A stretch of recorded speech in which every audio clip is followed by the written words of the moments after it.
सकट चौथ का व्रत माघ मास की कृष्ण पक्ष की चौथ को किया जाता है। सकट चौथ व्रत की पूजा में गणेश जी और चौथ माता को तिलकुट्टे का भोग लगाया जाता है। इससे तिल चौथ या माही चौथ के नाम से भी जाना जाता है। इस दिन संकट हरण गणेश जी तथा चंद्रमा का पूजन किया जाता है। कथा सुनने के बाद चंद्रमा को अर्घ्य देकर ही व्रत खोला जाता है। यह व्रत सभी संकटों तथा दुखों को दूर करने वाला है। इस व्रत को करने से सभी इच्छाएं व मनोकामनाएं पूरी होती है। जिस वर्ष किसी लड़के का विवाह हो उस वर्ष की सकट चौथ व्रत के दिन 1.25 किलो तिल या 1.25 पाव तिल का गुड़ से बना तिलकुट्टा या लड्डू चौथ माता और गणेश जी को चढ़ाना चाहिए। 13 सुहागिन स्त्रियों को भोजन कराकर एक एक ब्लाउज व सुहाग की सामग्री भेंट स्वरूप देनी चाहिए। यदि जिमावे नहीं तो 13 पूरी, हलवा, मिठाई, नमकीन, सब्जी, दक्षिणा आदि रखकर उनके घर भेज देना चाहिए। और यदि इतना भी नहीं हो सके तो एक साड़ी, ब्लाउज, सुहाग के सब सामान, लोग, बिछिया आदि पांव लगकर सासू जी को देना चाहिए। एक गांव में 2 देवरानी जेठानी थी। जेठानी के बहुत धन था और देवरानी बहुत गरीब थी। देवरानी भगवान गणेश जी की बहुत पूजा करती थी। वह अपनी जेठानी के घर रोज आटा पीसने के लिए जाती थी और जिस कपड़े से आटा छानती थी वो कपड़ा अपने घर लाकर पानी में धो लेती और अपने पति को घोलकर पिला देती। एक दिन जेठानी के बच्चों ने ये देख लिया और अपनी माँ से बोले कि माँ चाची तो अपने घर से आटे का कपड़ा ले जाकर चाचा जी को घोलकर पिला देती है।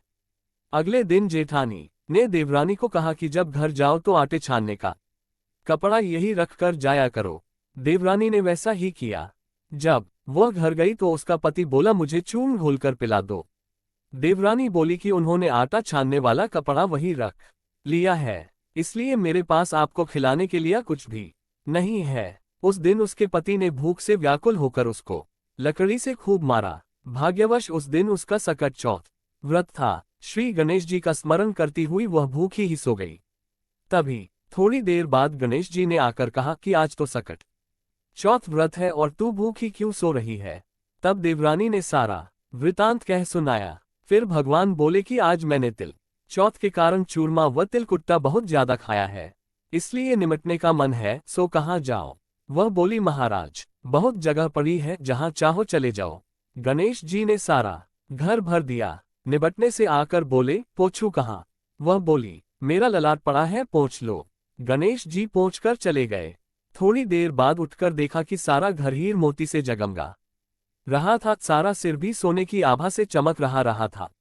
धन को बटोरने में देर हो गई, इसलिए जेठानी के यहाँ काम के लिए नहीं जा सकी। जेठानी ने अपने बच्चों को चाची के घर देखने के लिए भेजा कि चाची क्यों नहीं आई है। बच्चों ने आकर अपनी माता से कहा कि मामा चाची के घर में तो अब बहुत धन हो गया है। जेठानी भागी भागी अपनी देवरानी के पास आए और पूछा कि तुम्हारे पास इतना धन कैसे हुआ। भोली भाली देवरानी ने सारी घटना सच सच बता दी।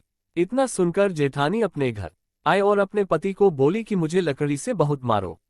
देवरानी को देवर जी ने बहुत मारा, इसलिए उसके बहुत धन हो गया। उसका पति बोला भाग्यवान, तू धन की भूख ही क्यों मार खाती है। लेकिन वो नहीं मानी और बहुत मार खाकर अपना मकान खाली करके गणेश जी का स्मरण करके सो गई। गणेश जी आए और कहने लगे उठ और मुझे बता कि मैं कहाँ निमटने जाऊं। तब वो बोली मेरी देवरानी का छोटा सा मकान था, मेरे पास तो बहुत बड़ा मकान है, जहां इच्छा हो वही चले जाओ। गणेश जी ने निमटना कर लिया। अब बोले पूछो कहाँ। तो जेठानी ने गुस्से में कहा मेरा लिलाट पड़ा है, पोंछ लो। गणेश जी पोंछकर चले गए। थोड़ी देर बाद उसने आकर देखा तो सारा घर सड़ रहा था और बदबू आ रही थी। तब वो बोली हे गणेश जी महाराज, आपने मेरे साथ छल कपट किया है। देवरानी को तो धन वैभव दिया और मुझे कोड़ा दिया। गणेश जी आए और बोले तूने धन के लालच में मार खाए और उसने धर्म के कारण मार खाए। जेठानी क्षमा याचना करने लगी। हे गणेश जी, मुझे धन नहीं चाहिए, आप ये सब पहले की तरह कर दो। तब गणेश जी बोले कि तब अपने धन में से तू आधा धन देवरानी को दे, जब ही मैं अपनी माया समेटूंगा। जेठानी ने आधा धन देवरानी को दे दिया, परंतु कहीं एक सुई धागा रह गया। जब जेठानी ने सुई धागा देवरानी को दिया तब भगवान गणेश जी अपनी माया समेट ली। हे गणेश जी महाराज, जैसे देवरानी के भंडार भरा वैसे सभी के भरना, और जैसा आपने जेठानी के साथ किया वैसा किसी के साथ नहीं करना। किसी शहर में एक सेठ सेठानी रहते थे। उनके कोई संतान नहीं थी। इससे वे दोनों बहुत ही दुखी रहते थे। एक बार सेठानी ने पड़ोस की स्त्रियों को तिल चौथ का व्रत करते हुए देखा तो पूछा कि आप ये किसका व्रत कर रही हो, वो इस व्रत को करने से क्या फल मिलता है। तब उन्होंने बताया कि सकट चौथ व्रत को करने से धन, वैभव, पुत्र, अमर सुहाग प्राप्त होता है। घर में सुख शांति का वास होता है।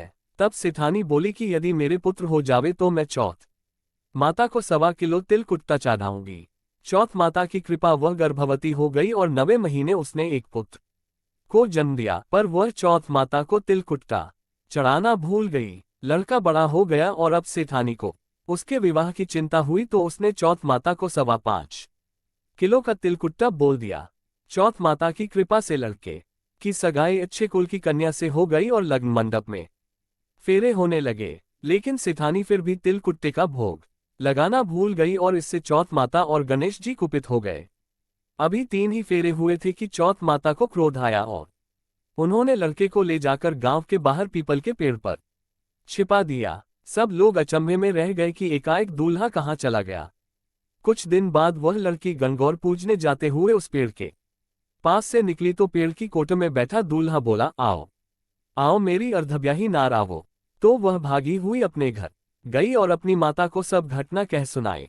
ये समाचार सुनते ही सभी परिवारजन वहां पहुंचे और देखा कि यह तो वही जमाई राजा है जिसने हमारी बिटिया से आधे फेरे लिए थे और उसी स्वरूप में पीपल पर बैठे हैं। तो सभी ने पूछा कि आप इतने दिनों से यहाँ क्यों बैठे हो, इसका क्या कारण है। जमाई राजा बोले, मैं तो यहाँ चौथ माता के गिरवी बैठा हूँ। मेरी माता से जाकर कहो कि वह मेरे जन्म से लेकर अभी तक के बोले हुए सारे तिलकुट्टे का भोग लगाकर और चौथ माता से प्रार्थना करके क्षमा याचना करे, जिससे मुझे छुटकारा मिलेगा। तब लड़के की सास ने अपनी समधन को जाकर सारा हाल सुनाया। तब दोनों समधनों ने 1.25 मन का तिलकुट्टा गणेश जी व चौथ माता का पूजन करके और भोग अर्पण करके क्षमा याचना की। तो चौथ माता ने प्रसन्न होकर दुल्हे राजा को वहां से लाकर लग्न मंडप में बैठा दिया। वहां वर वधू के 7 फेरे पूरे हुए और वर वधू सकुशल अपने घर के लिए विदा हुए। चौथ माता की कृपा से दोनों परिवारों में खुशहाली हो गई। हे चौथ माता, जैसा उस लड़के के साथ हुआ वैसा किसी के साथ न हो और किसी को भी भगवान को बोला हुआ प्रसाद चढ़ाना भूलना नहीं चाहिए।